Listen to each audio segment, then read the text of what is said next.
Let's start with number 6. The iron-spiked restraint wheel. While execution wheels existed across Europe, Vlad the Impaler engineered a specialized variant that fused immobilization, blood loss, and psychological annihilation into one horrifying device. His version was not meant to break bones instantly, but to hold the victim in a stretched position while embedded iron spikes pierced the flesh slowly.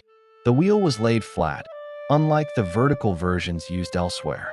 Victims were tied spread eagle across the spokes, their wrists and ankles pulled until joints strained to the edge of dislocation.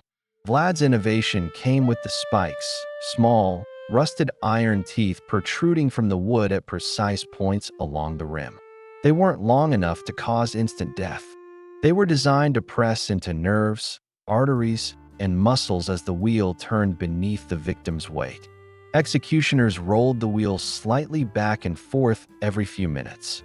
Each motion deepened the punctures and tore the skin in jagged spirals. Pain came not in bursts but in waves, sharp, then numbing, then sharp again as the spikes reopened wounds that had only just begun to clot. To intensify the agony, Vlad ordered the wheel placed near a fire pit or under the hot sun. The heat caused wounds to swell, pressing flesh further onto the spikes. Flies and insects gathered quickly, laying eggs in open flesh, increasing torment as larvae burrowed into the tissues. Prisoners often remained alive for hours or even days, depending on the degree of rotation.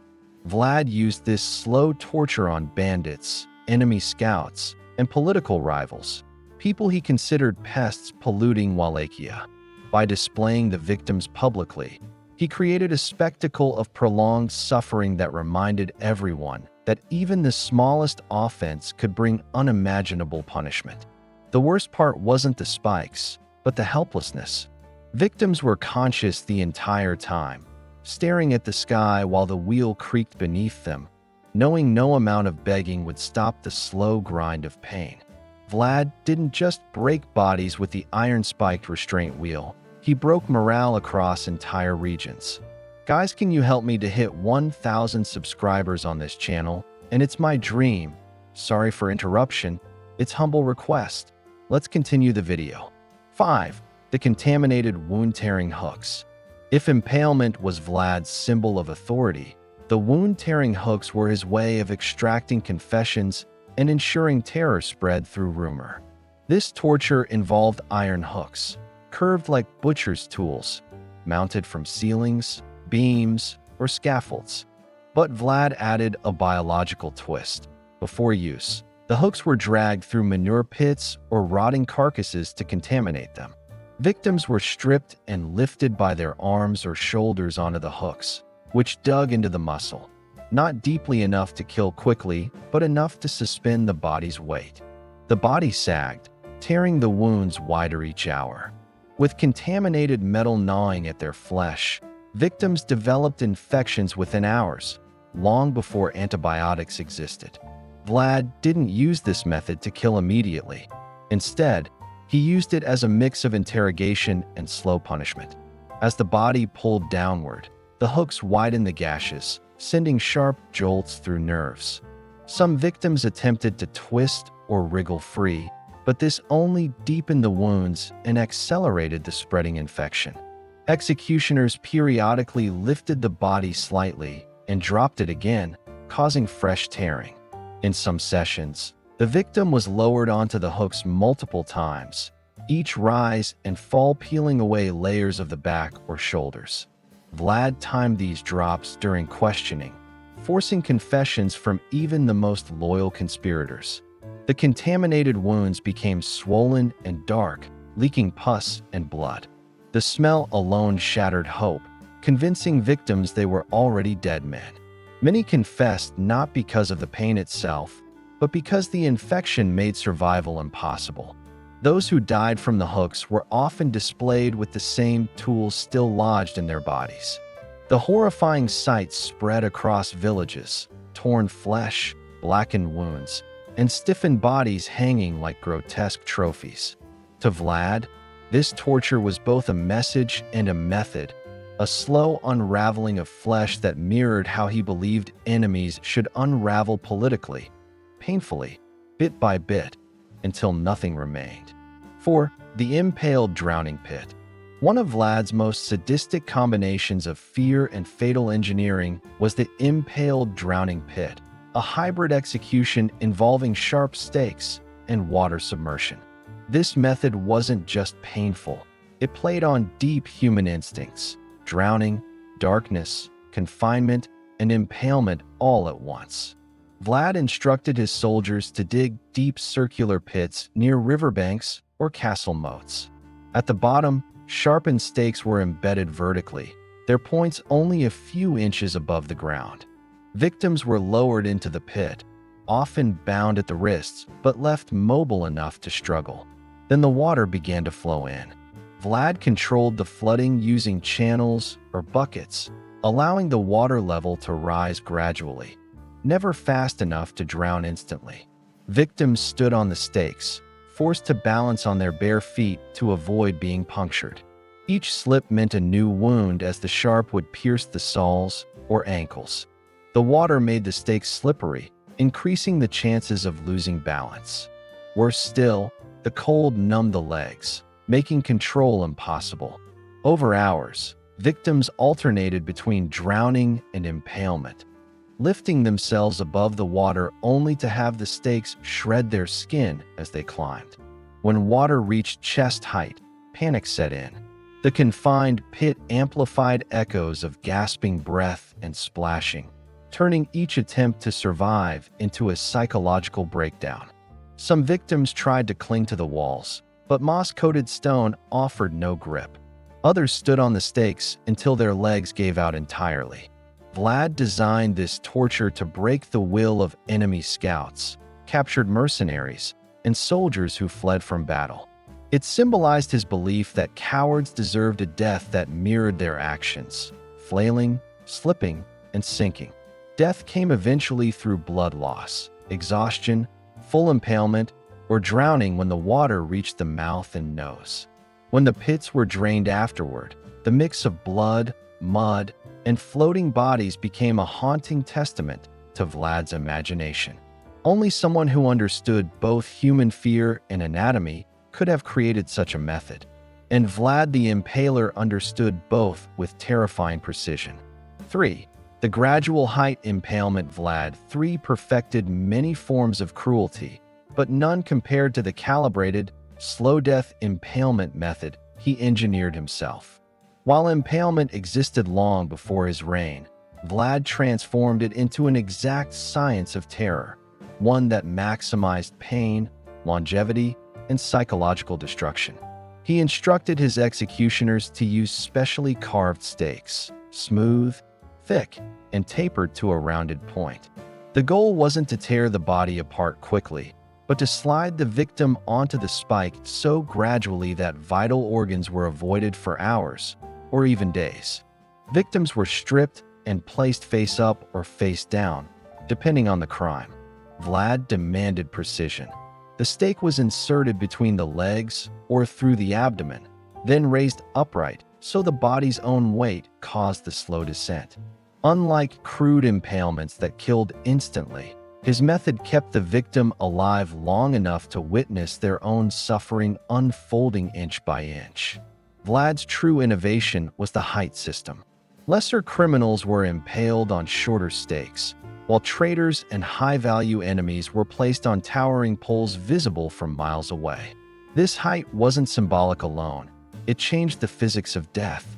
The higher the victim was raised, the slower their body slid downward, extending the agony for up to 48 hours. Chroniclers described forests of the dead standing like macabre scarecrows along Wallachian roads.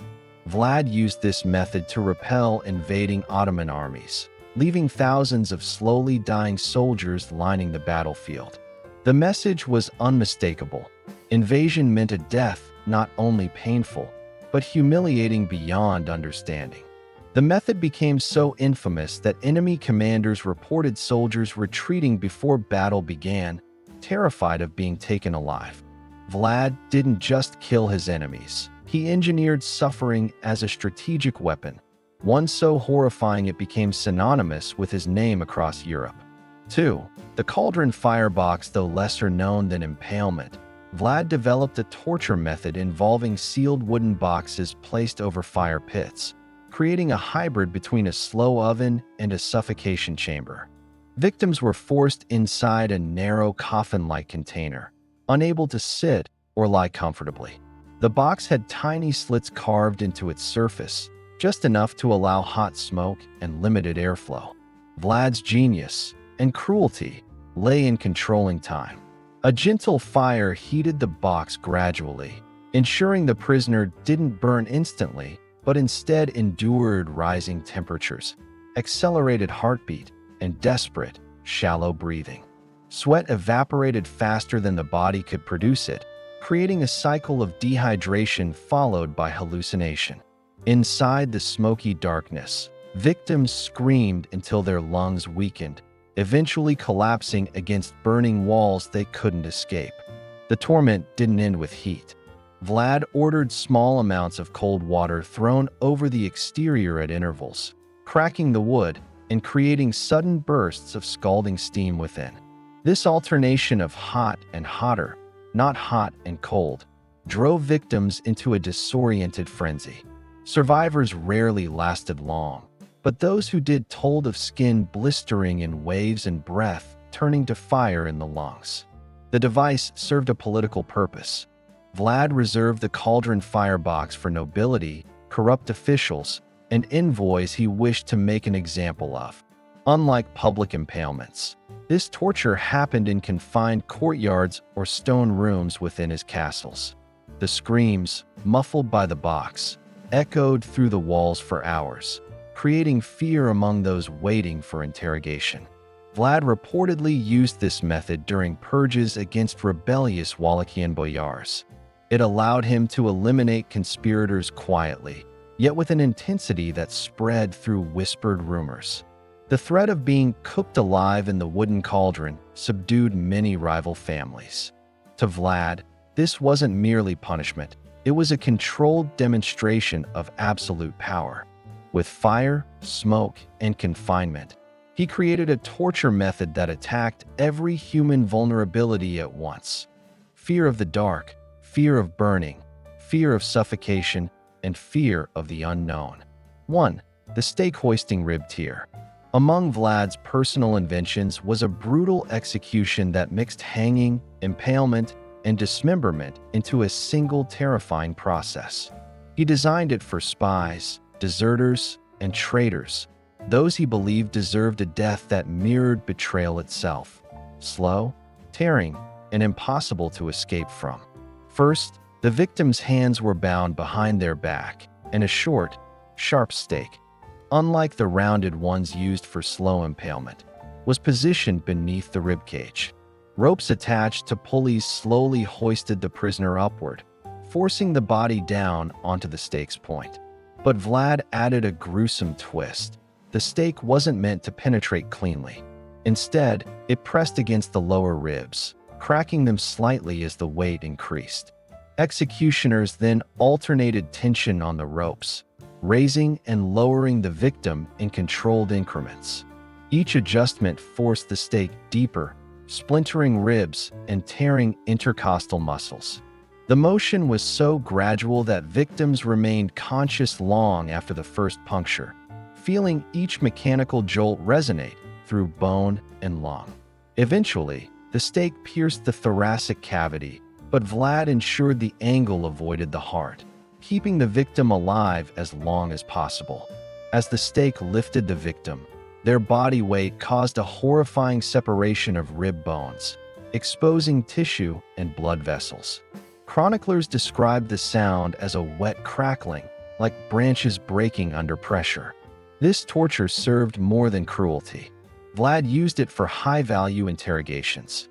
Victims often confessed long before death arrived, begging for a quicker execution. But mercy rarely came. Once the rib cage began to open, death followed slowly through internal bleeding, punctured lungs, or shock. Bodies were displayed afterward with ribs splayed outward, a grim warning that betrayal would not merely be punished, but ripped out of the body piece by piece. Through this method, Vlad weaponized anatomy itself, using the structure of the human chest to conduct one of the most feared executions in medieval Europe.